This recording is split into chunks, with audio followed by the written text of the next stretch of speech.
Então, no ensino remoto, os nossos encontros vão acontecer aqui no Google Meet, e nós temos algumas ferramentas de comunicação para nos auxiliar no acompanhamento da disciplina, tá?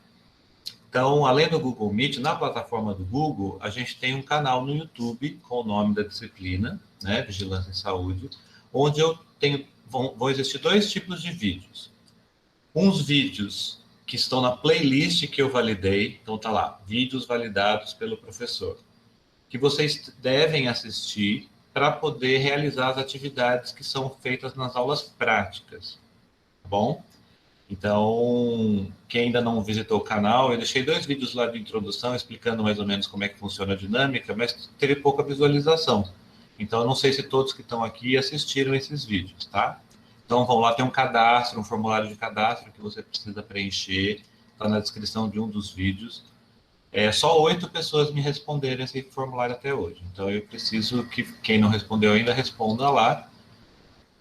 Quem já fez biossegurança talvez não precise, né? Mas quem já não fez ainda, com certeza pode ir lá preencher esse cadastro, que eu preciso conhecer você um pouquinho melhor, tá bem?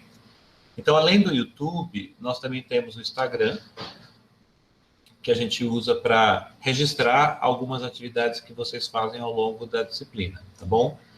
Como a gente está no contexto de Covid-19, algumas visitas, algumas coisas que estão previstas no plano da disciplina podem vir a não se concretizar, tá?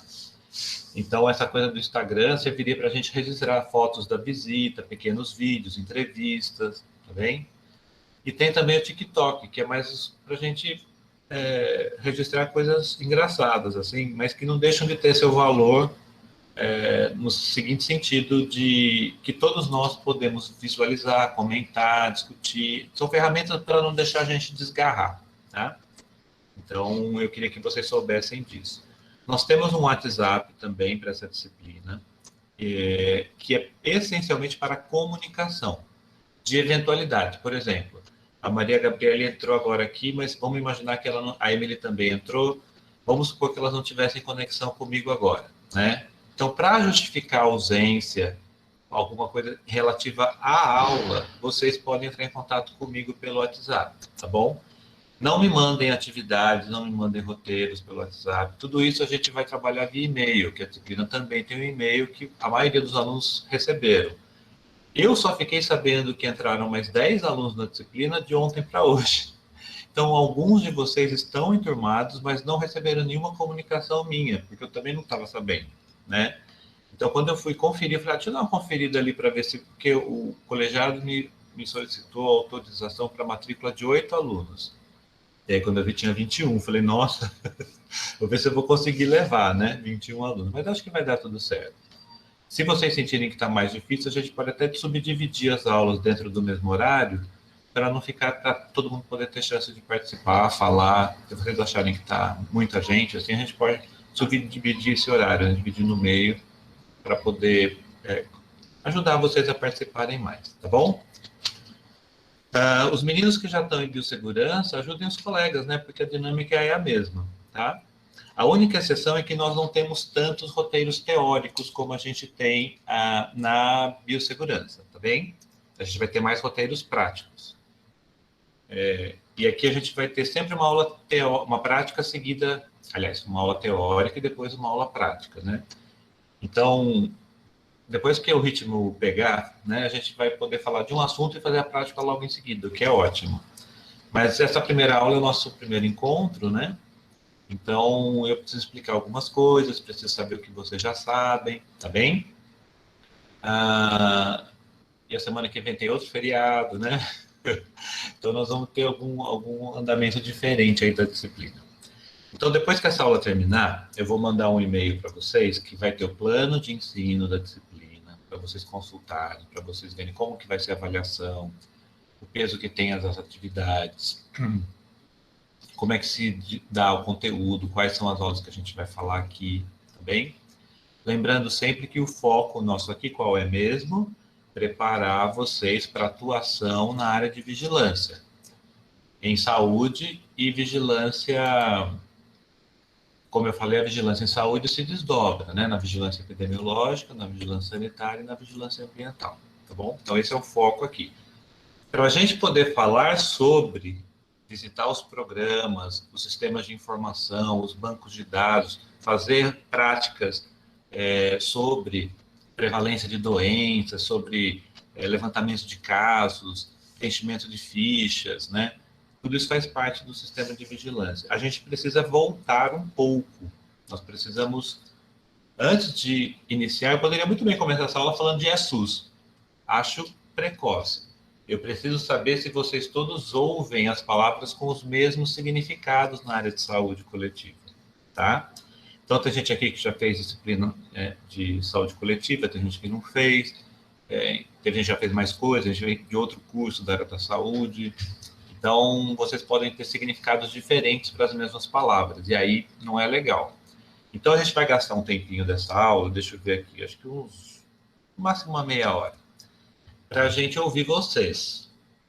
Para eu me decidir, eu estou com 3 aulas na minha tela aqui para eu saber qual que eu vou começar primeiro. Dependendo do feedback que vocês me derem, eu vou escolher uma para iniciar. Estão entendendo? Então, eu vou fazer algumas considerações aqui e vou lançar umas perguntas para vocês. Gostaria de ouvir pelo menos umas 5 pessoas, assim, de cada vez. Levanta a mão ou começa a falar e me responde, tá? Tranquilo, não estamos fazendo avaliação nenhuma. Eu quero só calibrar o nosso início, beleza? Bom, gente, trabalhar com saúde coletiva tem 3 princípios básicos que a gente precisa prestar atenção. Primeiro, que a gente não é uma ilha, né? Nem como ser humano, nem como profissional. A gente sempre vai estar inserido num contexto de trabalho em equipe, com outras profissões. E existem profissões que vão estar mais na linha de frente de relacionamento com o paciente, usuário, cidadão, né, com o indivíduo que faz uso do sistema de saúde, ou vamos atuar mais nos bastidores, mais na retaguarda, de acordo com o tipo de profissão. Isso não quer dizer que a gente precisa saber mais ou menos os mesmos conceitos que um enfermeiro, que um médico, que um fisioterapeuta, um nutricionista, um psicólogo, tá certo? O biomédico, a biomédica, a gente tem esse preconceito, digamos, falar, a gente vai trabalhar dentro do laboratório, a única coisa que a gente vai chegar próximo do paciente é fazer coleta. Não, não é assim, né? Quando você tiver que dialogar sobre resultados de exames com o médico, você vai ter que saber as mesmas coisas que ele, em termos de prevalência de doenças, o significado das doenças, sinais, sintomas, evolução clínica, história natural das doenças, que a gente vai rever aqui. Então, percebe que eu já estou falando alguns conceitos que talvez estejam claros para alguns e que para outros não. Então, a primeira coisa que a gente precisa fazer é compreender que o profissional biomédico é um profissional da área de saúde e, por isso, precisa dialogar com os demais. Não importa se ele vai trabalhar 40 horas por semana dentro do laboratório ou se ele vai participar de uma equipe de saúde da família, por exemplo, né? Vocês sabem que não é o profissional que compõe a equipe, mas é, por exemplo, o profissional de apoio do NASF, que é o núcleo ampliado, o núcleo de apoio à saúde da família, tem várias profissões que não só médico e enfermeiro que compõem, tá? Tem médico veterinário, tem nutricionista, tem biomédico, tem várias profissões ali que dão apoio, tá? Bom, então eu queria começar com vocês fazendo uma pergunta.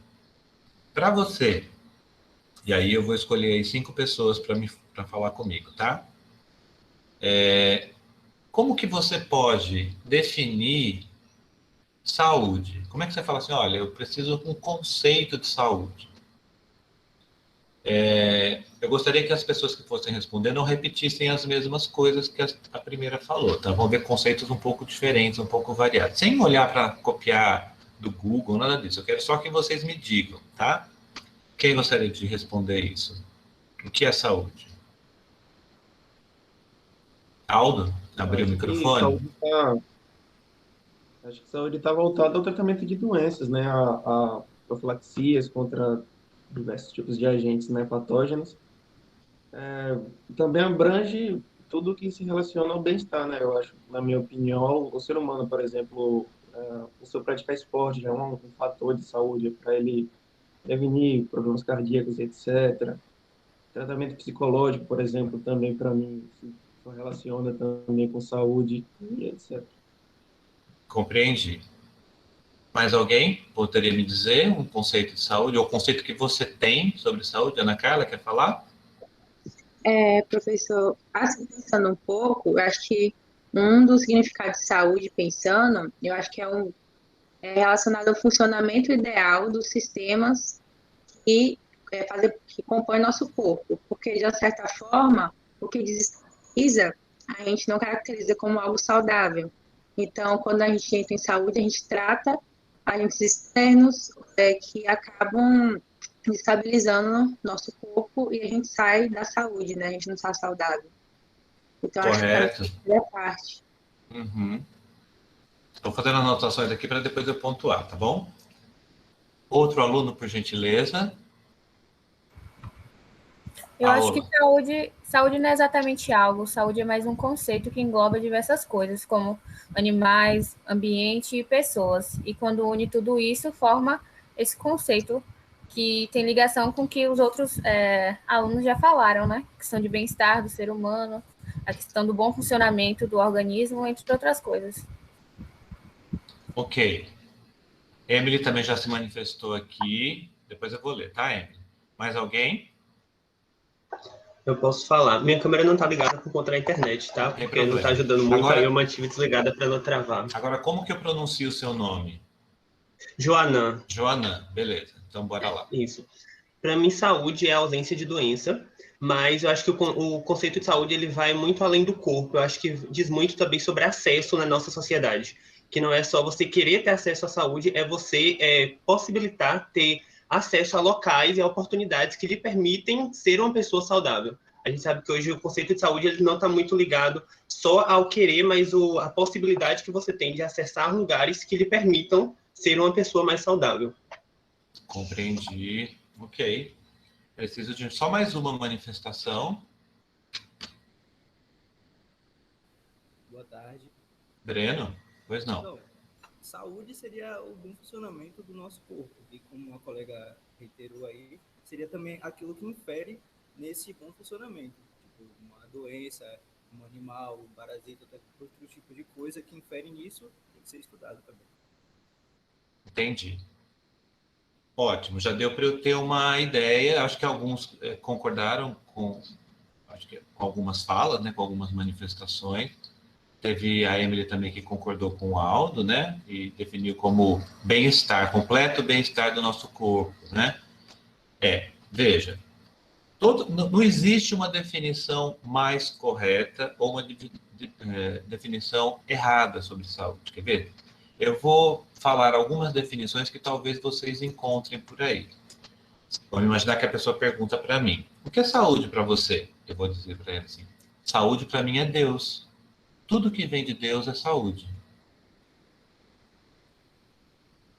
Ou eu posso dizer assim: saúde para mim é ter hábitos saudáveis, é fazer exames preventivos frequentemente para descobrir uma doença logo no início, é ter uma atividade física regular, é dormir bem. A gente não ouve isso, assim como a gente ouve o que vocês disseram, que a questão do nosso equilíbrio funcional, que a gente pode chamar de homeostase, né? Aquilo que nos mantém biologicamente equilibrados, fisiologicamente normais, né? Então, cada uma dessas definições que a gente deu aqui é uma influência da forma pela qual a gente entende o mundo ao nosso redor, ou a forma pela qual a gente estudou ou foi ensinado sobre. Então, quando eu digo assim, saúde para mim é uma coisa que vem de Deus, é um milagre. A saúde é uma bênção. O que eu estou dizendo? Eu estou dizendo que entre todas as formas que eu tenho de ver o mundo, eu vejo o mundo por um olhar religioso, um olhar de fé. Então, eu não questiono essa questão da saúde. Eu posso chegar numa situação de adoecimento que um médico vai salvar a minha vida por tudo que ele aprendeu, as técnicas, os equipamentos, a manobra ali cirúrgica, tudo aquilo que ele gastou anos para aprender a fazer direito, e ele vai conversar com esse paciente depois, o paciente vai pegar na mão dele e falar o quê para ele? Falar: doutor, muito obrigado, mas foi Deus que me salvou. Deus pegou na sua mão. A gente vai duvidar dessa pessoa? Não. Porque é a forma como ela entendeu tudo o que aconteceu com ela. Eu vou falar, imagine, o médico vai falar para ele assim, imagine, eu estudei 20 anos essa técnica para poder salvar a sua vida, você vai agradecer a Deus? Percebe? Então, a gente não tem como a gente falar, olha, o seu conceito de saúde está equivocado, o seu conceito de saúde está errado. Não. Porque é a forma como cada um de nós vê o mundo e os processos que a vida nos trouxe para nos deixar saudáveis ou não. Quando vocês falam, a Carla falou, o Aldo falou um pouco, a Emily também falou dessa questão do equilíbrio do organismo, né? Lógico, né, gente? A gente aprende o quê? Biomedicina, biologia, a gente aprende o funcionamento do corpo, a gente aprende o corpo primeiro, como que é a estrutura dele, a gente estudou anatomia, histologia, embriologia, não é tudo formato, depois a gente não estudou fisiologia, como é que funciona, aí a gente descobre que de repente as coisas falham, então é a patologia, né? Ou a microbiologia ou imunologia, não é isso que a gente aprende? Natural que nós tenhamos, como biomédicos, como profissionais dessa área, uma ênfase maior nessa questão biológica do corpo. Ué, eu fiz exame hoje de sangue. O que eu estou procurando? Uma falha desse organismo, não estou? Algum marcador que me apresenta. Olha, o seu resultado do seu exame deu isso e por isso você está doente. Quer dizer, eu defino, dou nome para a alteração. Então, esse conceito de saúde que alguém falou, ó, é ausência de doença.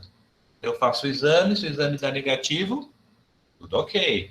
Mas se o exame dá positivo, você tem um problema de saúde, certo? Então, essa forma de ver a saúde também é própria de quem vem da ciência, quem vem da academia, quem vem do estudo. Não é mais uma questão de fé. Estão entendendo?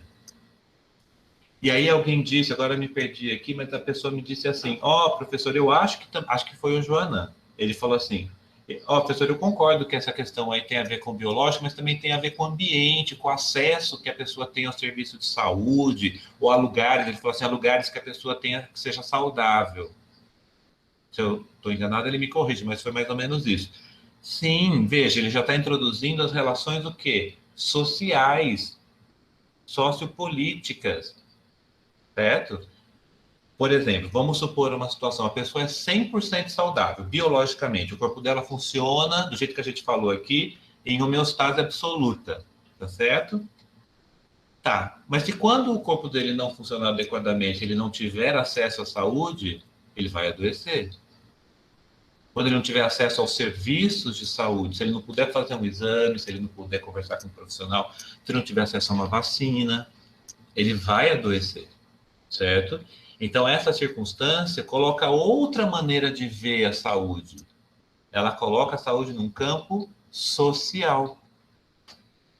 E aí, gente, a gente pode nadar de braçada, a gente vai conversando aos poucos, mas dá para a gente salto triplo, salto mortal, carpado, twist, dá para a gente fazer qualquer salto nesse assunto que a gente vai cair numa piscina bem funda, que é essa questão da relação que existe entre saúde e doença do ponto de vista dos determinantes sociais. Tem um vídeo lá no canal, acessem, eu vou mandar o link também no e-mail para vocês, junto com o plano de ensino, o link da playlist. Vocês têm 4 vídeos para assistir lá sobre isso, tá bem? Para relembrar, refrescar e ampliar os conceitos de saúde que vocês têm. Saúde e de doença, tá bom? Por que eu estou dizendo isso? Porque agora, então, eu vou começar a escolher uma apresentação aqui para a gente rever isso. Existem, basicamente, 3 conceitos de saúde que eu posso definir do ponto de vista conceitual. Ressaltando aqui que nenhum deles é o mais correto, nenhum deles substitui o outro, mas eles podem ser usados em circunstâncias diferentes, para que eu possa entender como uma pessoa entende saúde, como uma pessoa entende doença, tá? Então, esses 3 conceitos, anotem aí que eu acho que vocês vão precisar disso na hora que estiverem vendo os vídeos ou assistindo a aula que eu vou falar daqui a pouquinho. O conceito mais precoce, digamos, o primeiro que surgiu, assim, é esse conceito negativo, que a gente chama. Por que negativo? Porque tem a palavra não. Saúde é não estar doente. Então, por isso que a gente fala, é o conceito negativo de saúde.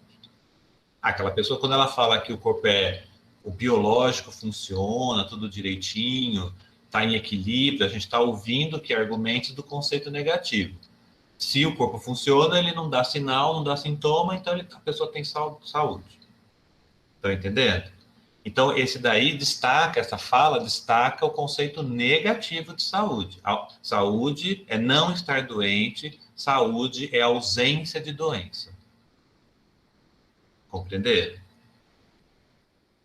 O conceito positivo de saúde não significa que o negativo é ruim e o positivo é melhor. Não, é só uma forma de definir, tá? O conceito positivo de saúde estabelece o quê? A questão do completo bem-estar, como algumas pessoas falaram. Acho que o Breno falou isso, né, Breno? É o bem-estar físico, é o bem-estar psicológico, é o bem-estar social, é o estado de melhor nível, né? É o mais completo estado de bem-estar físico, psíquico e social, certo? Tá. E existe hoje, quando a gente coloca, como o Joanã colocou, essa questão do acesso aos serviços de saúde, ou acesso a locais, ele falou muito bem, ele quis dizer e disse bem, locais saudáveis, onde você consegue desenvolver saúde ou práticas saudáveis. Isso significa, a gente pensa logo em equipamento de saúde, né? Unidade básica de saúde, hospital, mas a gente também está falando de escola, de universidade, de terreiros, nós estamos falando de teatro, nós estamos falando de mundo virtual, nós estamos falando de vários espaços onde a gente pode falar sobre saúde, dar acesso a quem não tenha acesso a pelo menos a informação em saúde, tá? Então, quando a gente liga essa complexidade maior de elementos, a gente está falando do conceito ampliado de saúde. Então, o conceito ampliado de saúde, ele vai além dessa questão do bem-estar. Ele vai através das políticas públicas, ele vai através das multifunções que nós temos na sociedade, enquanto trabalhadores, enquanto estudantes, enquanto professores, enquanto cidadãos de várias categorias, de várias atuações, né, em sociedade. Então, eu posso atuar na minha comunidade, eu posso atuar numa igreja, eu posso atuar num clube, eu posso atuar numa rede social, certo? Então, quanto mais amplo é a minha relação social, mais amplo é o conceito que eu tenho também.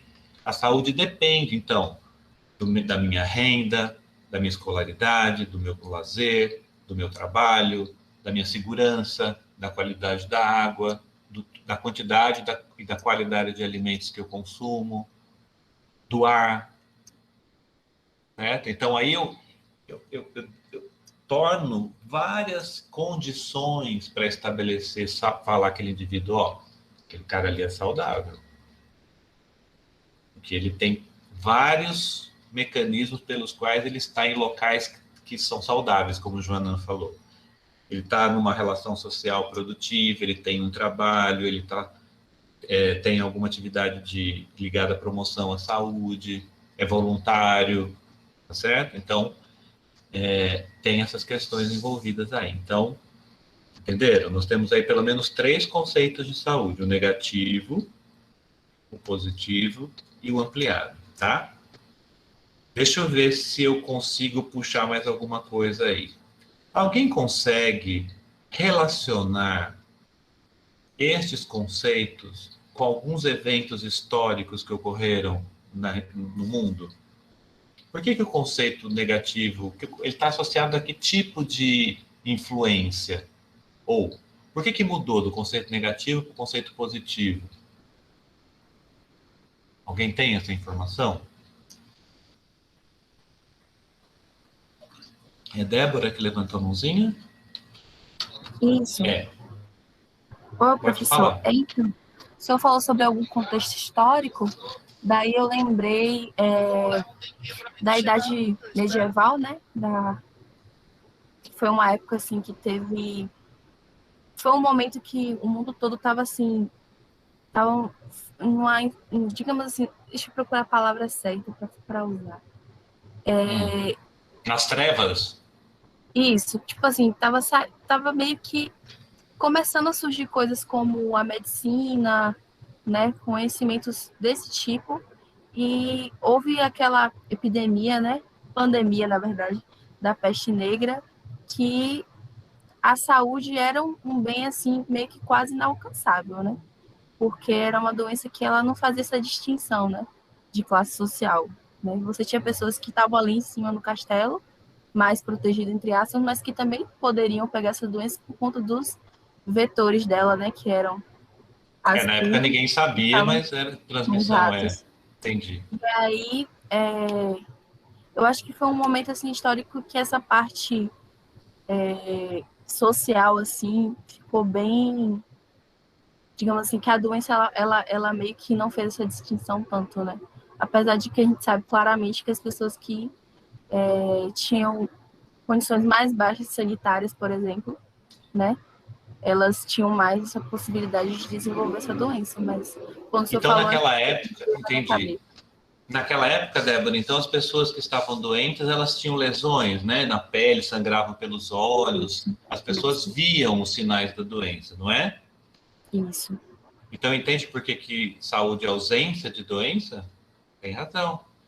Quando o sinal é aparente da doença, então a pessoa começa a sangrar pelos olhos, pelo nariz, já Isso. sabia que ela ia morrer. Tinha que Exatamente. isolar ela da vila, não era assim? Chamavam os xamãs, né? Os magos, alguém feiticeiro, né? Para fazer alguma coisa para ver se curava, não é isso? Isso. Tá, ok. E quando é que alguém pode me dizer que virou assim, ó, nossa senhora, aquele indivíduo ficou doente? Ah, mas também é castigo, ele é pecador, isso é castigo de Deus. Quando isso virou assim?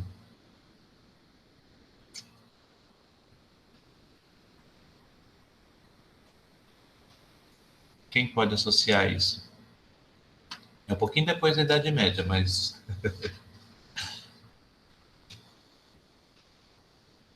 com a influência da igreja, boa, Emily. Então, com o surgimento das religiões, com o fortalecimento das religiões ao longo do tempo, se atribuiu esse poder, né? Um poder dogmático, que a gente chama, um dogma.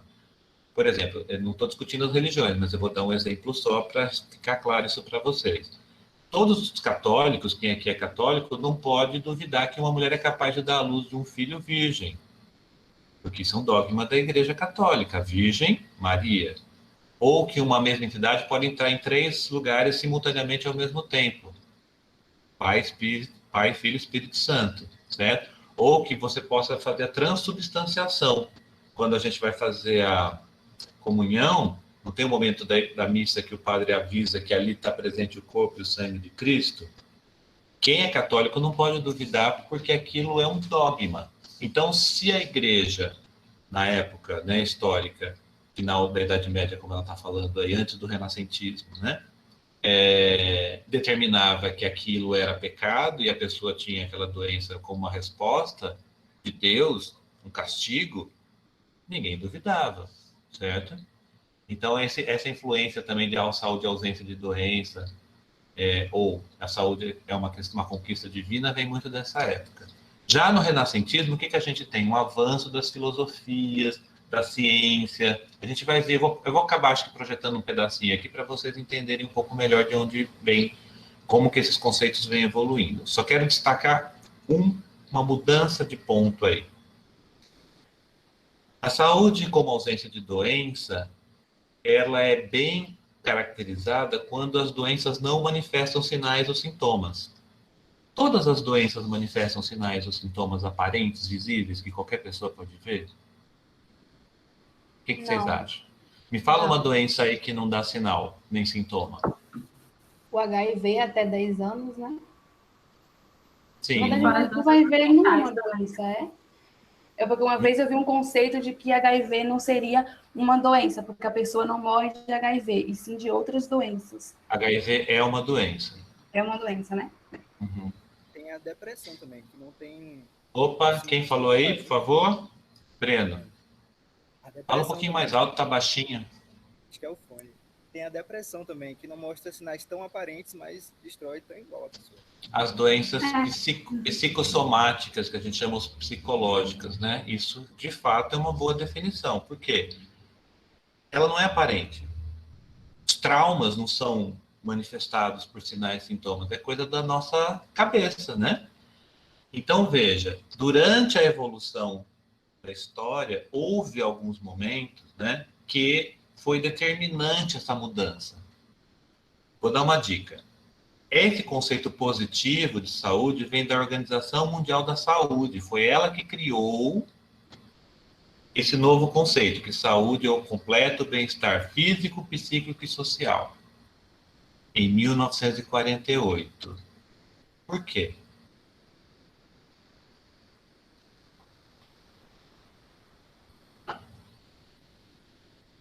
Quem gostaria de associar um evento histórico aí que tem relação com esse novo conceito? O quê? Da depressão? 1948. 1948 surgiu esse novo conceito de saúde, conceito positivo, tá? Segunda Guerra Mundial, né? Ô, Aldo, por quê? Por quê, Aldo? Qual que é a diferença da Primeira Guerra Mundial para a Segunda Guerra Mundial em termos de morte, lesão?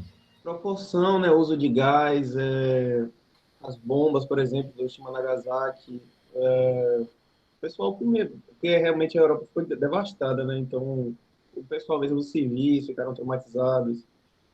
Por isso que adicionou nessa questão psicológica.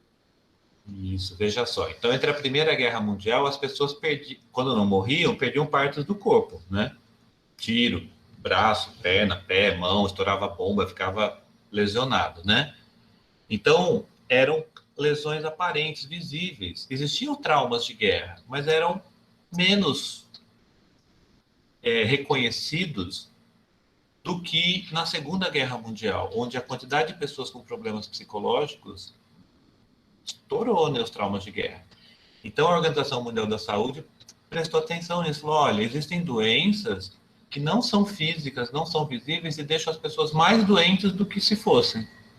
Então, não basta só o aspecto biológico, a anatomia do corpo, a fisiologia do corpo estar funcionando adequadamente. Porque eu tenho uma pessoa que foi vítima de guerra e não sofreu um tiro, um arranhão. Mas ela não consegue dormir, ela tem terror noturno, ela tem mania de perseguição, ela não... Certo?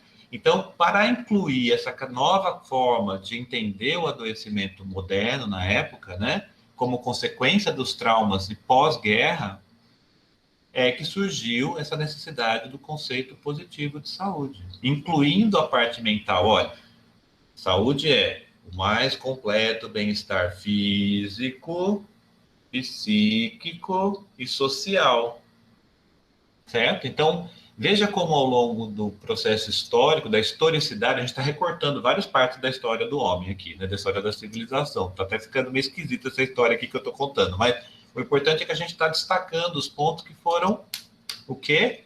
Determinantes para a mudança dos conceitos. Sim? Está dando para vocês entenderem? Tá. E aí, será o que aconteceu no mundo depois que o conceito positivo da OMS não servia mais para definir as questões de doença, de adoecimento no homem? Professor, uma dúvida, você está falando já depois de 1948? Sim, nós estamos falando, então, em 48 a gente teve o conceito da OMS, correto? Sim. E aí ele passou, então, a definir o conceito de saúde e doença ao longo de várias gerações. Em um determinado tempo da história, posso dizer recente, esse conceito já não servia mais para todos os tipos de doenças que surgiam no homem, dando vazão a um novo conteúdo, a um novo conceito, que é o conceito ampliado. O que será que aconteceu para a gente entender melhor essa questão do conceito ampliado? Alguma questão ambiental, será? Queimadas, rompimento de barragem, será?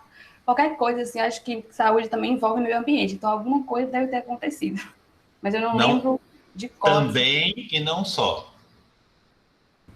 Eu não consigo lembrar assim um evento, mas eu entendo o porquê, que foi quando começou a se falar mais sobre recortes de grupos sociais, em questão, como o Joana tinha falado, né, de acesso, então levando em consideração questões econômicas, sociais, ambientais, para poder ter esse conceito mais ampliado de saúde. Uhum. Ô, Paola, me fala aí um conceito, um movimento social que você vê que é mais antigo, digamos, primordial, que aconteceu há muitos anos atrás, que não é de hoje. Está presente hoje, mas que vem vindo lá da história recente do homem.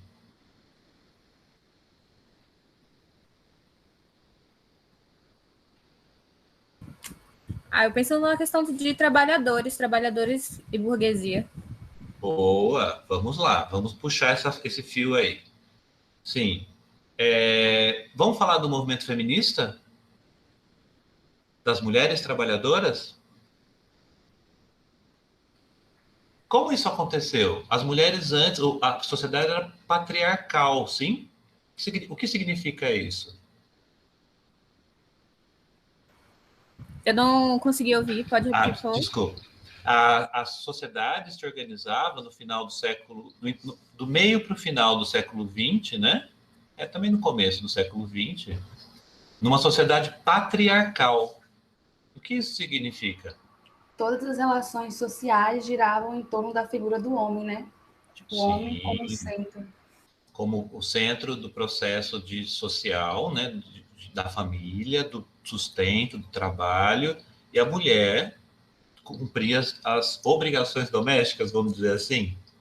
A mulher não tinha condições de trabalhar fora de casa na década de 30, na década de 20. Isso era uma situação, somente no Brasil, né? Bastante impossível de acontecer, né? E em alguns, se a gente voltar bem lá no início do meio do século XX, né? As mulheres não votavam, nem voto elas tinham direito, né? Então, se a gente analisar o movimento feminista, a gente vê com muitos bons olhos, né, essa transformação da sociedade, porém ela tem algumas consequências. Vou fazer uma pergunta para as meninas e os meninos também refletirem sobre isso. Quando houve essa transição, que as mulheres passaram a assumir um papel social mais relevante, inclusive na busca de emprego fora de casa, né, para buscar suas carreiras, seus sustentos e tal, essa mudança ela foi planejada, ela foi programada? A sociedade estava pronta para essa mudança? Não, eu acho assim, de acordo com o que eu já li em história, a mulher começou a frequentar o mercado de trabalho depois da guerra, né? Sim. Os homens ficavam muito tempo fora, muitas mortes, aí a mulher começou a ocupar essa posição. Isso. E os filhos das mulheres casadas, elas tinham como ficar, elas tinham condições de criar os filhos nas mesmas horas que ela dedicava ao trabalho? Não. Então surgiu uma circunstância que é pressão até hoje sobre as mulheres, né? Hoje em dia os homens estão mais capazes de dividir um pouco essa questão, mas mesmo assim é difícil, não é uma uniformidade. A maioria das pessoas, a maioria das mulheres que trabalham fora, tem que, além de trabalhar fora, assumir a responsabilidade da criação dos filhos, da manutenção da casa, né? Infelizmente, isso acontece ainda hoje. E alguns homens são sensíveis o suficiente para entender que isso é uma coisa compartilhada, que deveria ser dividida igualmente, tá certo? Porém, isso tem uma consequência, veja. O fato das mulheres sofrerem essa pressão, principalmente naquela época mais antiga, onde não havia trabalho, não havia creche, não havia onde deixar as crianças, tinha que deixar com parente, né? Aquela coisa toda. Fez com que a manutenção, por exemplo, o padrão alimentar das crianças alterasse. Por quê? Uma mulher que trabalha 8 horas por dia e precisa voltar para casa, ela não tem tempo, ou o mesmo tempo que ela teria, para dedicar à produção dos alimentos. Então começa a surgir a necessidade de produzir alimentos que não precisam ser muito trabalhosos no preparo. Comidas que são fáceis de preparar. Entende o que eu estou dizendo? Isso não é uma culpa da mulher ter ido ao mercado de trabalho. Não, isso é uma consequência direta, né, da falta de dedicação do marido, dos parentes, das condições que deveriam existir no laço familiar para que as mulheres pudessem ter essa atividade de trabalho dividida, né, com as outras pessoas da casa. Então, veja, houve uma mudança no padrão alimentar da sociedade. A gente deixou de ter alimentos cada vez mais dificultosos no preparo para os alimentos cada vez mais fáceis de preparo e que durassem mais tempo depois de prontos. Então, a indústria alimentícia se adaptou a essa mudança social, produzindo cada vez mais alimentos como é que fala? Macios, adocicados, um pouco mais temperados, porque a aparência do alimento não era muito natural, conservantes, corantes. Então, houve uma revolução tecnológica ligada à alimentação, associada a várias questões a respeito do trabalho da mulher, não só ela, mas também do homem, né? Que dependia de menos tempo de preparo. Estou falando também dos fast foods, né? Que até hoje a gente come, e sobre influência de mídia, sobre influência de marketing, mudou o nosso padrão alimentar. Traduzindo o impacto que isso tem sobre o processo de adoecimento, o que a gente vê? Hoje a gente vê crianças e adolescentes com doenças de idosos. A gente vê adolescente com diabetes, a gente vê adolescente com hipertensão, a gente vê adolescente com hipercolesterolemia ou com dislipidemia, por causa da adoção de hábitos alimentares e sedentários, né, que favorecem a antecipação dessa doença ao longo do processo de vida dele, né?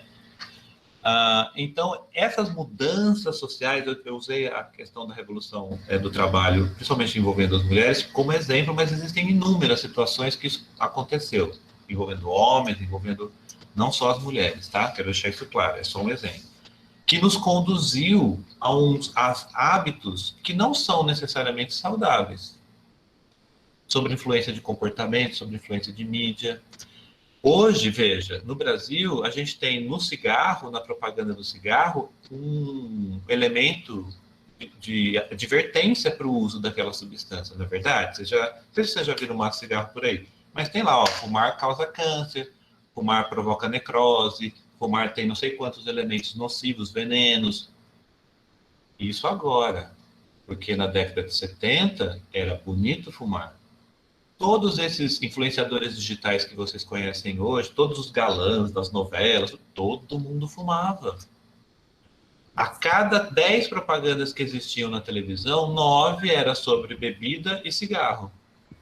Eu assisti até Oi, desculpe, Paola, pode falar. Eu assisti até um documentário que falava sobre isso, que antigamente modificavam até testes para dizer que fumar fazia bem, utilizavam a figura de atletas para dizer que pessoas saudáveis fumavam, então não causava muito dano. Sim. Então, veja como uma questão social, assim como a questão do trabalho, né, uma questão social interfere muito nos nossos processos de adoecimento. Sim? E se você tem uma doença por conta do estresse, que você tem... Alguém escreveu aqui, jornada tripla de trabalho. A Débora, obrigado, Débora, ajudou bastante aí. Você tem que trabalhar tanto para poder dar conta de tudo que você fica doente, as pessoas não acreditam que você fica doente. Você tem que tomar o quê? Uma substância que amortece, que anestesia aquela situação. Estou falando das drogas psicoativas, né, os medicamentos. Então, antidepressivos, calmantes, você vai consumindo isso de uma maneira como se fosse uma forma de alívio, né? Ou drogas ilícitas. Você acaba usando isso como uma forma de escape, de alívio, né? Da pressão, do estresse que você está sofrendo. Então, tudo isso já não cabe mais aquele conceito. Acho que a Débora levantou a mão. Débora, desculpa, você quer falar alguma coisa? Diga aí. Não, professor, só queria acrescentar, assim, perguntar, na verdade, porque eu pensei aqui, o senhor falando sobre essa questão dessas situações, né, que tiveram um impacto direto no nosso modo de vida e na nossa saúde. Eu lembrei da questão do êxodo rural, que ocorreu, né, e ocorre ainda, né, de uma forma, ocorreu num período, de uma forma muito rápida e muito massiva, assim, de pessoas que saíram do campo para ir para a cidade e como Excelente. Né, na questão da saúde. Por quê? Porque eles vieram morar onde? Numa cidade. As cidades estavam preparadas para o crescimento desordenado? Não. Ilhéus não sei se vocês moram em Ilhéus e Itabuna, mas Ilhéus é bem isso, né? A gente tem bairros que se formaram após a vassoura de bruxa, né? Após a queda do declínio da cultura do cacau. Então, você vê que são situações que as pessoas saíram do campo mesmo em busca de melhores condições. Quando elas chegaram na cidade, a condição que deram para elas era um monte de mato, não tinha rua, não tinha saneamento básico, não tinha luz, né? E as pessoas foram se adaptando ao que existia. Boa, Débora, legal. Então, veja, percebe que aquele conceito, agora eu vou falar o conceito de novo, é o mais completo estado de bem-estar físico, psíquico e social. Gente, até o conceito é estressante. Quem é que hoje pode olhar para isso, para o seu umbigo e falar, eu estou no meu mais completo estado de bem-estar físico? É utópico, é inalcançável. Em algum momento eu estou frágil, ou do ponto de vista biológico, ou do ponto de vista psicológico, emocional, ou social. Hoje não tem a cultura do cancelamento, é uma doença, é uma patologia digital, mas ela existe. Certo? Então, veja, esse conceito já não serve mais para explicar todas as formas pelas quais a gente adoece. O conceito positivo da OMS serve para a gente entender relação hospedeiro-parasita, doenças psicológicas, mentais, mas para diagnóstico, para falar, olha, aquele cara não está bem, tal, mas as causas que levam ao adoecimento, tão amplo, considera esse homem um ser muito complexo.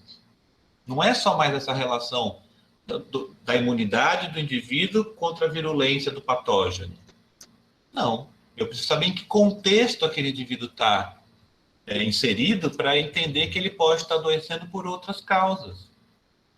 Então, o conceito ampliado de saúde, ele inclui essa vertente que eu falei para vocês, a partir da discussão das desigualdades, das dificuldades que cada um tem para obter saúde, obter condições de ter saúde. Débora acertou na mosca aí quando ela falou da questão do êxodo rural. Você passar a viver no lugar onde você não tem acesso à água tratada, você não tem acesso à alimentação de boa qualidade, está sujeito à violência social, não tem a educação para os seus filhos, não tem vaga nas escolas, né? A pessoa que nasce numa família que mora nesse lugar, ela já está meio pré-determinada, não está? Socialmente a adoecer? O que vocês acham? Vamos imaginar duas famílias diferentes. Duas crianças que nascem exatamente agora. Uma numa região da cidade onde tem... Não estou falando que ela é rica, mas ela tem condições de ter acesso a boa informação. A mãe teve acesso no pré-natal, ela fez 8 consultas no pré-natal, vai ter o seu filho, a criança vai ter acesso à vacinação, né? O pai trabalha, tem emprego, a mãe também, a família tem uma renda boa, né? O suficiente para comprar alimentos de qualidade, em quantidade adequada para todos, não é isso? Tem lazer. Agora muda para uma outra família, que a criança nasceu exatamente agora, com os pais desempregados, vivem de doação, a casa é toda embolarada, não tem vedação entre os insetos diversos, é próximo ao córrego, a casa tem saneamento, não tem esgoto encanado, corre a céu aberto, tem animais dentro da casa. Essas duas crianças têm diferenças que podem levá-las a adoecer ou não? Obviamente, bem escancarado as diferenças. Sim, então em algum ponto, se todos concordam, por mais genética resistente que essas duas crianças tenham para doenças, uma está sob mais risco do que a outra. É o que a gente chama de agravo à saúde. Lembra que a gente está falando de vigilância aqui, né? Então, agravos à saúde são riscos mensuráveis, são situações que podem vir a adoecer o indivíduo, tá? Então, esse contexto social desse indivíduo provoca mais chance de adoecimento. Pode vir a aumentar o risco de adoecimento. É o que a gente chama de determinação social do processo saúde e doença. Num país diferente do nosso, gente, onde nós temos uma maior igualdade de renda entre diferentes camadas da sociedade, ou existem diferenças de renda entre as pessoas, mas o serviço social, o aparelho social das políticas públicas é igual para ambos, para todos, todos têm a mesma condição de acesso. Então, esse modelo de determinação social não vale muito, porque a pessoa só não usa se não quer. A pessoa só come fast food se ela quiser. Ela só vai tomar, se ela fumar, se ela quiser. Ela só vai usar o uso abusivo de álcool se ela quiser. Mas as condições de moradia, as condições de acesso ao saneamento, água tratada, alimentos de boa qualidade, segurança, educação, é igual para todos. A chance, todo mundo parte mais ou menos do mesmo lugar. É o comportamento e as escolhas de cada um que vai definir esse adoecimento. Então, nesse tipo de sociedade, o modelo da determinação social desse processo de adoecimento já não vai muito bem, já não cola muito. Corta agora e vem para cá. Na nossa realidade, que está cada vez mais desigual entre os cidadãos, isso coloca as pessoas em diferentes chances. Então, a determinação social do adoecimento está mais relacionada à desigualdade social, à inequidade de acesso, como o Joanã falou aí uma hora. Então, se a pessoa tem condições de frequentar espaços saudáveis, achei essa definição fantástica, ela tem mais chances de desenvolver saúde. Agora, se ela vem, se ela mora, se ela está, e quando ela se desloca, ela está se submetendo a agravos, a riscos de adoecer, ela está socialmente determinada a adoecer. Em algum momento. Não é mais a escolha dela, ela não tem escolha. Ela precisa sair daquela condição para ter escolha. Percebe? Por isso que os programas sociais que existem no país, existiram mais, né? Mas que existiam e tendem a existir no país, são importantes, porque elas mobilizam as pessoas de lugar. Certo? O acesso à universidade, ao ensino, todas as políticas públicas voltadas para a educação e tudo, elas têm essa intenção de fazer com que as pessoas tenham mais chance, que possam melhorar a renda através da profissão, através da educação, tá certo? Alguém? Paola, pois não. Não, essa sua fala aí, a gente vê muito bem acontecendo agora na questão da pandemia. Pessoas que estão predeterminadas a ficarem doentes e a morrer também por conta do vírus da Covid-19. Porque socialmente elas são totalmente desprivilegiadas e não encontram assistência. Não têm acesso à máscara, não têm acesso a informação, agora não tem acesso nem a unidades de saúde, né, que está entrando colapso e tudo mais. É isso. Então, aquele conceito da OMS não serve para essa situação. Não dá, eu não consigo explicar o adoecimento dessas pessoas que você mencionou se eu tenho na minha cabeça o conceito da OMS. Percebe? Então, quando a gente senta, agora vamos fazer o arremate disso, né? Quando a gente senta para dialogar com outros profissionais da saúde, entendam que eles vão falar de conceito ampliado. Por quê? A primeira vez que a saúde passou a ser encarada como direito foi na extinta União Soviética em 1978, numa cidade chamada Alma-Ata. Alma-Ata hospedou a primeira conferência internacional sobre saúde. A conferência, uma das conferências mais importantes na área da saúde pública, saúde coletiva. Por quê? Os países que compuseram essa conferência discutiram isso. Falaram, bom, mas então, peraí, as pessoas estão adoecendo. 78, veja, 1978, a gente está bem na revolução tecnológica, nas doenças, no movimento feminista, nós estamos nesse processo aí mundial, certo? O avanço da ciência. Acho que não tinha micro-ondas naquela época, ou se tinha, a gente estava indo para o espaço, tinha acabado de voltar, né? Em 1968 a gente ia voltar da Lua. Então, o mundo estava bem tecnológico, certo? Então, em 1978, em Alma-Ata, se discutiu esses conceitos de saúde e essas formas pelas quais as pessoas estavam adoecendo, certo? Então, lá se disse o seguinte, que saúde era um direito de todos, deveria ser um direito de todos. Pobres, ricos, negros, brancos, idosos, adultos, crianças, mulheres, homens, animais, eles tinham que ter direito a todos, né? Ter direito à saúde. Quando eu digo que saúde é um direito de todos, qual a implicação que vocês acham que isso tem?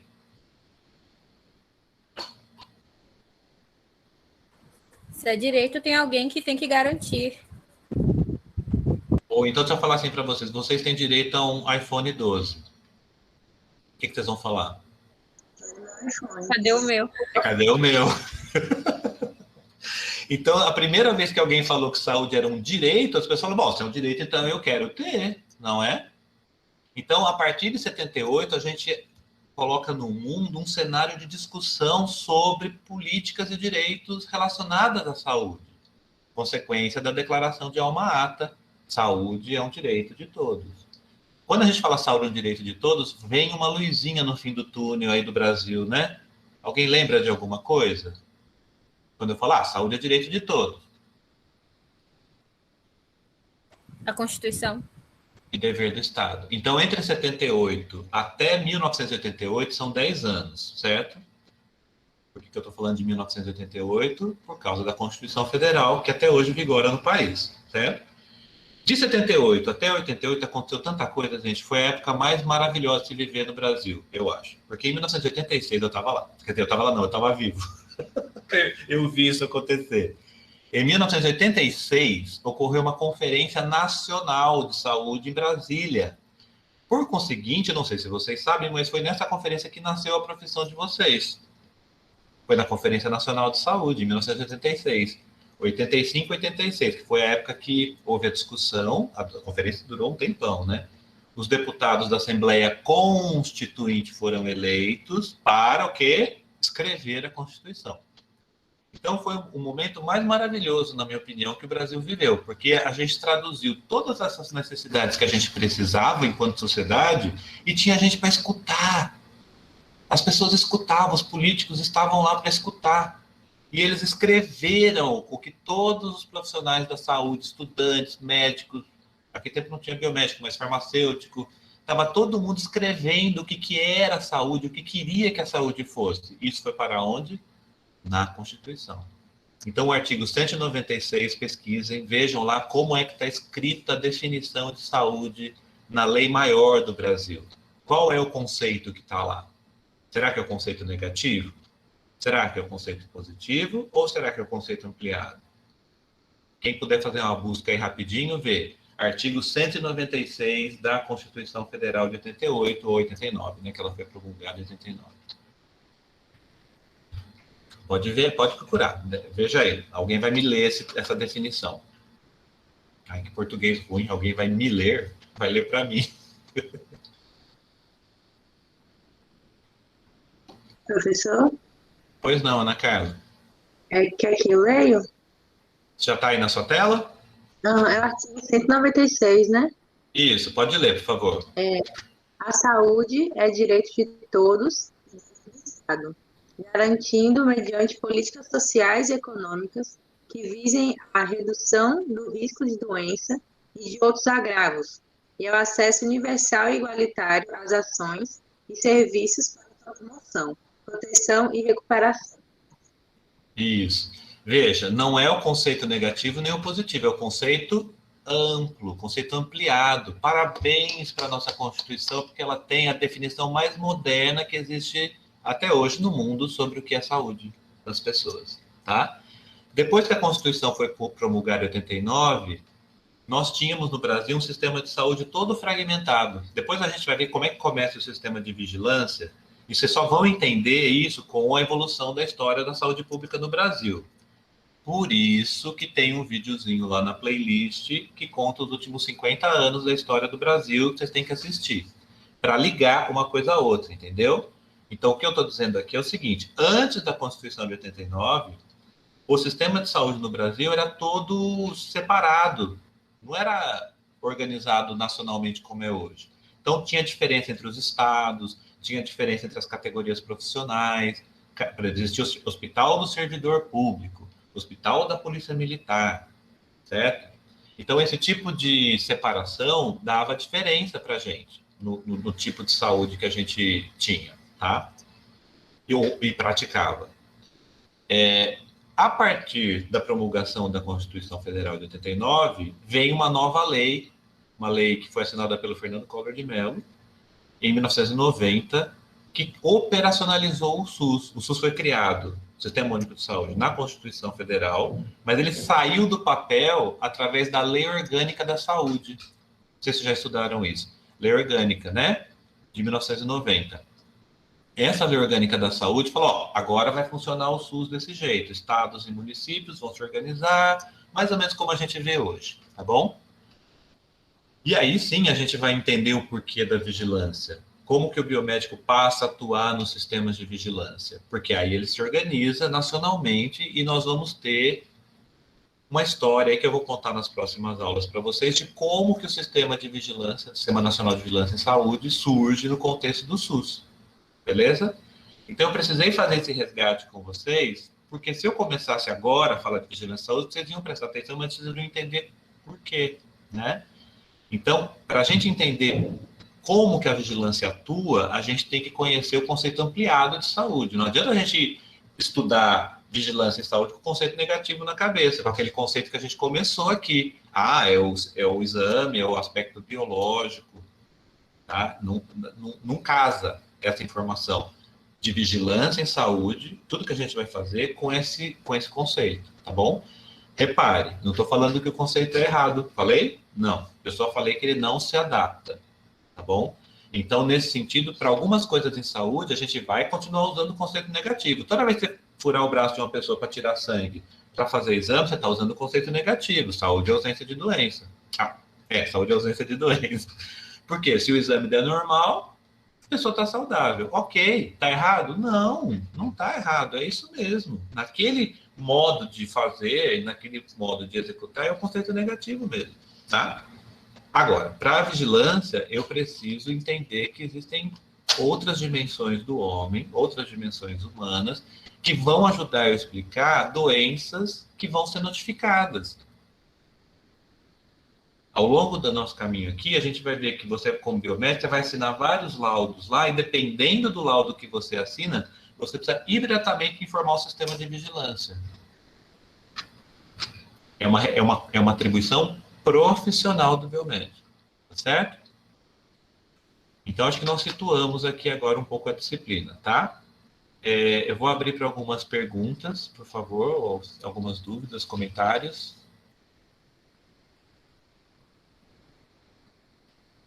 Eu não tenho dúvida não, mas eu adorei esse recorte contextual que você escolheu fazer nesse início. Eu acho que é muito importante para a gente se situar, do que pegar a coisa a partir de agora, do início da criação de algo, e esquecer de que na humanidade, né, a gente teve tempos e existiram coisas que aconteceram, que foi a razão de a gente estar como a gente está hoje. A gente vai ver uma apresentação agora logo em seguida para fixar isso e você ver um pouquinho a evolução de outros detalhes que escaparam aqui na hora da gente conversar, mas que fazem muito sentido, tá bom? Só para a gente fixar isso de uma vez. Tudo bem? Deixa eu ver. A gente tem até 3h10, né? Não é isso? Para essa aula? Isso. Então, dá tempo da gente fazer essa fixação. Aí eu vou para a prática. A gente faz um tempinho só para, né, tomar uma água e a gente volta para a prática para trabalhar essa questão de vigilância mais específica. Como é que essas coisas vão se reunir na vigilância, tá bom? Então, eu vou compartilhar a tela agora para a gente poder trabalhar. Tem tanta... Peraí. Acho que é aqui.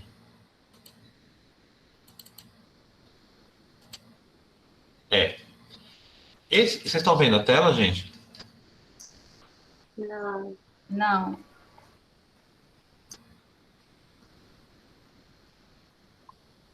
Agora sim. Beleza.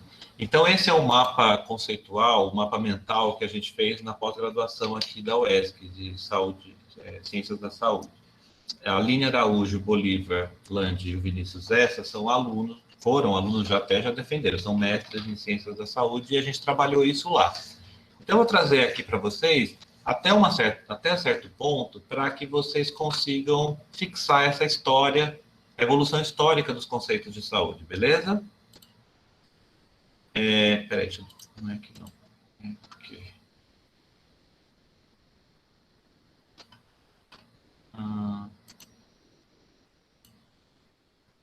Deixa eu diminuir um pouquinho aqui para eu poder passar isso. Então, a gente vai ver como que esse conceito da OMS evoluiu, né, de 1948, que eu falei para vocês, na verdade, ele continua válido até hoje, né? Então, saúde é o completo estado de bem-estar físico, mental e social, e não apenas a ausência de doença ou enfermidade. Dá para perceber que ele bem que substitui, né, o conceito negativo. Mas vamos ver como é que esse conceito evoluiu ao longo do tempo, né? Olha lá, como é que a gente chegou nesse conceito. Deixa eu passar aqui para vocês. O conceito mais elementar de saúde aí é o conceito mítico, aquele que eu falei para vocês que está relacionado à interpretação da natureza. Tem uma base mitológica, né? Então, usava a figura de raios, de explosões, coisas que se incendiavam, né? E que eram traduzidos como manifestação de deuses mitológicos, né? A relação que existia entre a adoração a um deus, por exemplo, deus Baco, deus do vinho, né? Então, muito submetido a esse tipo de interpretação. É o que a gente chama de conhecimento mítico. Ele não tem uma explicação lógica, mas ele tem um significado, tá? A gente pode traduzir o conhecimento mítico hoje por algumas coisas que a gente faz, não estou falando relacionado à religião, que a religião é religioso, conhecimento religioso, né? Mas o mítico, na interpretação da natureza, por exemplo. Tem muitas pessoas que usam, né, algumas plantas medicinais, alguns chás, alguma coisa, não sabe muito bem por que está usando, mas porque alguém falou que é bom, que funciona, né? Então tem alguma coisa simbólica naquele tipo chá de quebra-pedra, porque o chá de quebra-pedra é bom pro rim, entendeu? Substitui um pouco o mítico pelo empírico, né? Isso. Já o conhecimento dogmático é aquele que a gente falou da religião, né? Lá na Idade Média, acho que a Débora, a gente falou sobre isso também, né? Então, a predominância da informação religiosa, da forma como cada fé estabelece a sua forma de conhecer o mundo, né? Então, eu falei da católica, mas eu posso falar da espírita, por exemplo, né? Então, para quem é da fé espírita, tem que acreditar que existe vida após a morte, que o espírito vai para algum lugar, mas que tem gente que é capaz de receber o espírito, né? Fazer aquelas cartas psicografadas. Quem tem essa fé não duvida que aquilo é verdade, que aquilo é real, né? Então, é indiscutível, é uma doutrina, né? Muita gente fala que a fé, que a religião espírita não é uma religião, é uma doutrina, né? Doutrina religiosa. Eu não posso discutir os seus princípios, eu não posso dizer que ir contra uma determinada informação, porque não é permitido pela fé. As religiões de matriz africana também, né? São dogmáticas, têm os seus processos de doutrina, né? Então, tem coisas que a gente tem que aceitar se a gente segue aquela religião, certo? O conhecimento empírico lá, que a gente falou, que alguém acabou de falar do senso comum, né? A diferença do comum para o mítico é que o mítico está relacionado a algum símbolo, uma simbologia, ou a cor, ou a manifestação da lua, ou tem gente que fala, tem que tomar determinado remédio na lua cheia, porque daí ele funciona. Isso é mítico, né? Então, o empírico é o senso comum, é o que sai de uma boca para outra, de uma geração para outra. A mãe fala assim, né? Não pisa no chão quando sai do chuveiro, porque pode dar um problema do nervo, né? É da observação, né? Da nossa experiência cotidiana aqui, né? Aqui que eu falei do chá de quebra-pedra, né? Tomar um chá de quebra-pedra é bom, porque quem toma o chá urina mais e aí quebra a pedra, mas na verdade não quebra. Ideias enganosas, tem muito isso também. E o conhecimento científico, ele é diferente dos outros porque ele está sujeito a teste, né? A prova. Você só vai construir o saber científico se você comprovar ou negar uma teoria, né? Então, ela não é um dogma. O dogma existe até alguém provar que aquilo está errado. Se ele conseguir, usando a metodologia da pesquisa, a ciência, as ferramentas que a gente aprende na universidade, por exemplo, você consegue provar uma tese ou contestar uma informação que já existia antes, tá certo? Então, nenhuma dessas formas se sobrepõe à outra, nenhuma é mais importante que a outra, mas elas estão presentes em todas as pessoas com quem vocês vão se interagir enquanto biomédicos, tá certo? Seja na sua própria residência, seja na sua universidade, seja quando você for trabalhar com seus pacientes, todos eles vão ver o mundo de uma forma diferente. A grande, talvez, capacidade que a gente tem que ter é de entender cada uma delas. Eu não vou sentar numa festa, tomando cerveja, conversando com os meus amigos, vou falar de ciência. Posso até falar, mas não é o lugar certo, né? Ali a gente vai falar de fofoca, vai brincar, vai tirar uma resenha, não é? Isso é senso comum. Vai falar de ouvir dizer, não é? Então, existe para cada situação da nossa vida cotidiana uma forma de conhecimento que predomina. Isso não significa que ele é uma melhor que a outra, né? Olha aqui que eu queria falar com vocês, é aqui, ó. Então, a gente vem evoluindo, né? Desde o conceito mítico religioso de que a doença é um pecado, é consequência do pecado, e que a saúde é uma dádiva de Deus, né? Até os primeiros indícios, né, de que havia uma relação entre a natureza e o adoecimento, né, através dos gregos, né? Então, plantas medicinais, algumas chás, algumas tinturas, você pode falar até das múmias, né, também, que não é na Grécia, mas a questão de você, como é que chama? Não é empanar, como é que chama? Embalsamar, né? Esse conhecimento. Hipócrates, né, que estabeleceu a questão dos humores. Vocês sabem o que são esses humores? São os nossos líquidos. Então, a partir do aspecto dos líquidos, o aspecto do sangue, da urina, de outras secreções, existiria uma associação ao adoecimento, né? Galeno já estabeleceu a questão do equilíbrio dos humores, né? Aos hábitos. Então, quem toma muito vinho tem bafo. Quem tem determinado hábito alimentar tem flatulência, né? Então, esse tipo de associação. Já no Oriente, a medicina chinesa, né, a medicina oriental, traz esse conceito de energia, né? Das forças vitais, dos meridianos, da interpretação da natureza, mas agora com outro significado. A energia do tigre, a energia do macaco, a forma como eles lutam, a forma como eles respondem a uma agressão, né? Tudo isso vem aí dessa questão da harmonia, né? Do equilíbrio do corpo como saúde, o desequilíbrio como doença. Aí, na Idade Média, a gente está falando aqui do início, né, do mítico religioso, e não no Renascimento, mas o fortalecimento da igreja, principalmente a igreja católica, né, nessa época. Essa questão de associar a doença ao pecado e à fé, né? Também a questão das substâncias químicas utilizadas como conservantes, como desinfetantes, como usados para tratar feridas, né? Já, esse aqui é muito importante, René Descartes, né? A parte pelo todo, né? Quando uma coisa é muito complexa, inteira, a gente começa a dividir ela em partes para simplificar a compreensão. É daqui que vem a doutrina cartesiana, né? A forma pela qual a gente compreende a ciência. Traduzindo, na biomedicina, no curso de vocês não têm uma grade curricular? Cada horário de disciplina é um assunto específico, né? Então, anatomia, se você pegar o estudo do corpo humano, a gente já começa do corpo humano com ele morto, né? Já separa a vida do corpo para poder estudar. E aí a gente estuda todas as partes separadas, né? Sistema digestório, sistema respiratório, não é assim? Então, é a parte pelo todo, porque se eu fosse começar a estudar o corpo humano com o indivíduo vivo, eu já ia ter uma certa complexidade para estudar, né? E a gente não estuda assim do fio de cabelo e vai descendo, descendo, descendo. Não, a gente separa tudo para estudar, né? E assim vai até o nível celular, até o nível de ácido nucleico, né? Separando cada vez mais em partes menores. Isso é uma consequência direta da influência do paradigma cartesiano, né? Sobre a formação de profissionais que atuam na área da saúde, por exemplo. É uma influência que vem desde o século XVIII, né? Até hoje. Então, hoje a gente pede para vocês fazerem, vocês têm que ser capazes de integrar os conteúdos, associar a estrutura com a função. É difícil para quem vê tudo separado, né? O ideal seria que a gente tivesse uma formação já integrada.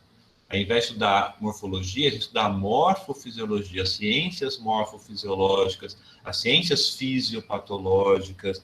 A gente já teria uma integração aí que facilita a compreensão macro do funcionamento e da patologia do homem, né? Então, Descartes influenciou muitos outros pensadores que vieram depois deles, que foram cada vez mais se especializando em estudar cada pedacinho do corpo de animais e do homem para estabelecer causas de adoecimento, né?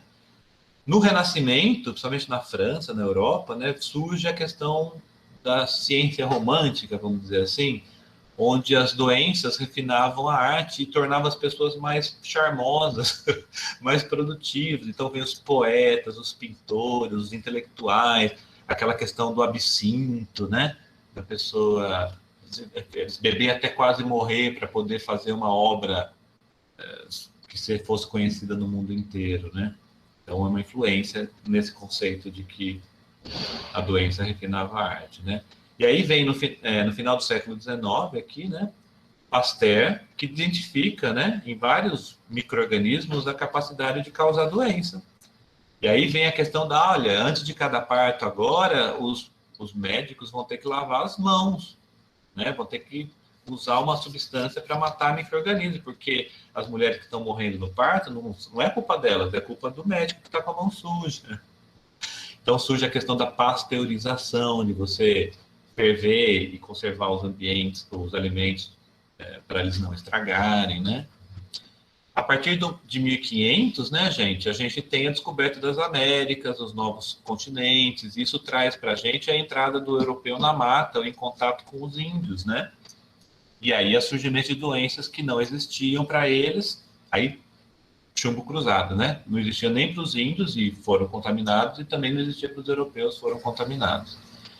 Então, isso também trouxe aí a relação muito clara agora do ambiente no processo de adoecimento, tá?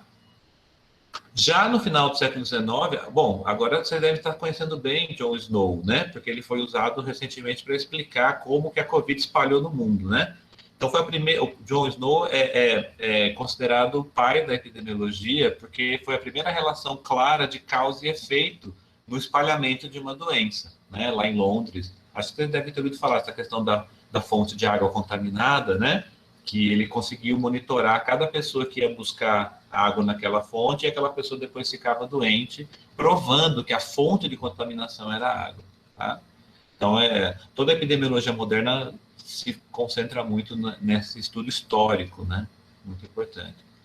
Aí depois vem essa questão para nós agora fundamental de vigilância em saúde, que é o estudo da epidemiologia com relação à frequência das doenças, que tipo de doença ocorre mais em determinado tipo de população, tá? Então, início da estatística, do estudo de prevalência, incidência. No final, depois, né, de 1848, surge na Inglaterra, acho que no pós-guerra, né, o Public Health Act, que era depois dela estar devastada, a Grã-Bretanha, né, eles fizeram vários acordos políticos, sociais, que marcaram a Inglaterra até hoje. Então, lá existia uma necessidade de que se valorizasse professores e profissionais de saúde, e que todo acesso à educação e à saúde fosse público, fosse grátis. Isso existe até hoje. O NHS, né, que vocês veem tanto hoje falar lá na Grã-Bretanha, é equivalente ao SUS no Brasil, e tem princípios muito interessantes de como tornar o acesso à saúde irrestrito, amplo e restrito, tá? O sistema de seguridade social da Inglaterra, da Grã-Bretanha, é bastante eficaz, né? Surge também em outros países, como consequência da Inglaterra, né? O conceito de seguridade social, isso já em 1800 no Brasil só veio depois do século 1970, né? Que veio a criação do Instituto de Seguridade Social, quase 100 anos depois. Né? O Serviço Nacional de Saúde da Grã-Bretanha, que trabalha esse conceito de saúde integral já, né? Bem antes do conceito da OMS, que no pós-guerra da Segunda Guerra Mundial, como a gente falou aqui, buscou compatibilizar o conceito que antes era negativo à realidade do pós-guerra. Lembra que eu falei dos traumas de guerra? Então, houve essa necessidade de ampliação, né? E aí, esse conceito passa a envolver uma realidade não só biológica, né? Ela passa a incluir a questão social, econômica, política e cultural. Por isso que ele é o completo Estado, né? E a gente viu que isso, ao longo do tempo, né, se torna meio inalcançável. A gente vai ver isso mais para frente. Então, de acordo com Scliar, né, Moacir Scliar, que já morreu, mas é um grande pensador aí brasileiro, foi um grande pensador brasileiro, que estabeleceu que o conceito de saúde, então, se a gente considerar todo o território que a gente atua, que ele vai variar. E ele vai depender da época que a gente está se referindo, do lugar, da classe social, dos valores individuais de cada um e da maneira como cada um enxerga o mundo, como a gente falou. Ou dogmática, ou religiosa, ou científica, ou senso comum, né? Ou até filosófica, aí, no caso. Então, aqui, olhando de fora, né? Quando a gente olha para o indivíduo, a gente não sabe determinar exatamente se ele está com saúde ou não, e às vezes nem ele próprio consegue fazer isso, dependendo dessas variações aqui de cima, né? Então, às vezes, a pessoa pode estar tendo manifestação de uma doença que ela não sabe nem que está ocorrendo, ela não consegue nem ter consciência de que aquela doença está ocorrendo, né? Deixa eu passar aqui que eu quero ver uma... Aqui, ó. Então, o conceito da OMS, ele não é real hoje. Ele não consegue mais escrever a saúde como um estado completo. É utópico, às vezes inalcançável, né? Então, a gente precisou substituir isso através daquele conceito ampliado, que considera a relação do homem em sociedade e no meio ambiente como fatores que podem determinar o adoecimento, né? Então, é um processo dinâmico. A gente fala de processo, saúde, doença. Ele pode variar muitas vezes durante o dia. Por exemplo, se a gente analisar nós mesmos hoje, todo mundo aqui tomou café da manhã? Teve acesso a uma alimentação de café da manhã adequada, assim, recomendada? Sim. Eu não. Pois é, então, para quem falou sim a essa resposta, o vetorzinho do processo foi para o lado da saúde. Para quem falou não, o vetorzinho do processo foi para onde? Para o lado da doença, certo? Vamos supor que... Aí vamos ligar uma coisa com a outra, ó. E para almoçar? Vamos supor que todo mundo tinha no bolso hoje R$100 para almoçar. Nossa, maravilha. Eu nem almocei, falar a verdade, mas tudo bem. Vamos considerar que todos nós aqui tínhamos R$100 no bolso para alimentação. Então, um de nós aqui pode ter escolhido, assim, falar, ó, eu vou comer um filé de salmão com salada, um suco de laranja e talvez umas frutas de sobremesa. Aí outra pessoa falou, R$100? Eu vou tomar cerveja com torresmo. Vou comer um feijão daqueles com torresmo e cerveja. O outro falou assim, não, eu não vou almoçar porque eu vou usar esses R$100 para outra coisa. Percebe que agora, se nós tivermos todos a mesma condição infraestrutural, o nosso processo depende das nossas escolhas? Então, aí não cabe mais aquele modelo da determinação social. É o estilo de vida que vai influenciar. Se nós agora, entre nós, 2 de nós tínhamos R$100 e a maioria de nós tinha R$5 para comer, então a gente não teve escolha. A gente comeu o que deu. Alguns tiveram a condição de escolher, ou a maioria não. Então, essa condição infraestrutural determinou socialmente a nossa escolha, ou a nossa não escolha. Percebe? Então, por isso que os processos de saúde e doença são dinâmicos e vão variar de acordo com as circunstâncias aí culturais, socioeconômicas, certo? Ficou claro, gente? Tá claro isso? Deixa eu abrir um pouquinho para eu ver vocês. Tudo bem? Tudo. Então, essa apresentação de conceitos de saúde eu acho que está suficiente. Eu vou mandar para vocês por e-mail esse material para vocês poderem ter com vocês, para vocês estudarem.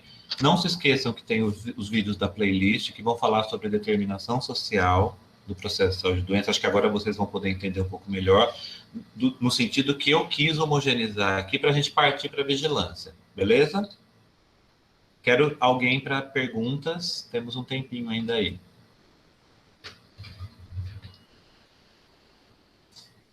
Tá tudo bem?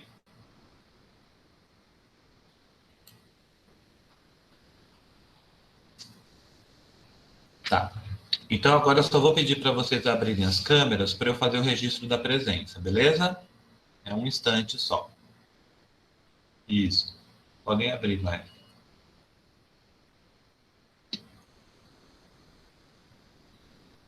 Deixa eu ver quem está faltando aqui. A Valdinéia está 2 vezes, né? Tá, me liguei. Daiane, Aline, isso. Ótimo. Tá. Só o Breno. O Breno não vai conseguir, né, Breno? Ah, beleza. Então, peraí que eu vou fechar vocês todos aí. Ótimo. Já registrei a presença. Podem fechar. Viu? Oi, é Jairle seu nome, né? Eu sempre falo errado, eu acho. Diga. Jairle, levantou a mão.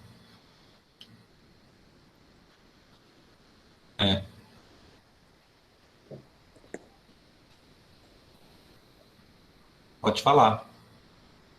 Eu não estava conseguindo abrir minha câmera. Ah, então quando for assim, por exemplo, não registrou a câmera, né? Manda no Zap. Vou passar o número do Zap da disciplina para vocês. Anotem aí, por favor. Bom. É 73, né? 9 8102 Sim. 7089. Mesma coisa, Débora. Manda lá para mim um Zap. Fala, caiu minha internet. Tudo que acontecer da disciplina. Por exemplo, eu estou vindo para a UESP que não tem energia aqui. Caiu energia. Eu vou mandar um Zap para falar, olha, gente, hoje não vai ter aula porque por esse Zap aí, tá? Dúvidas também vocês podem me mandar, menos matéria, beleza? O resto vocês me mandam aí. Pronto. Tá. Então, se ninguém tem mais nenhuma pergunta, se tá tudo bem, a gente vai descansar um pouquinho e voltamos em breve para fazer a prática. Aí eu já vou entrar na parte de vigilância mesmo, que eu acho que deu para dar uma nivelada aí, beleza?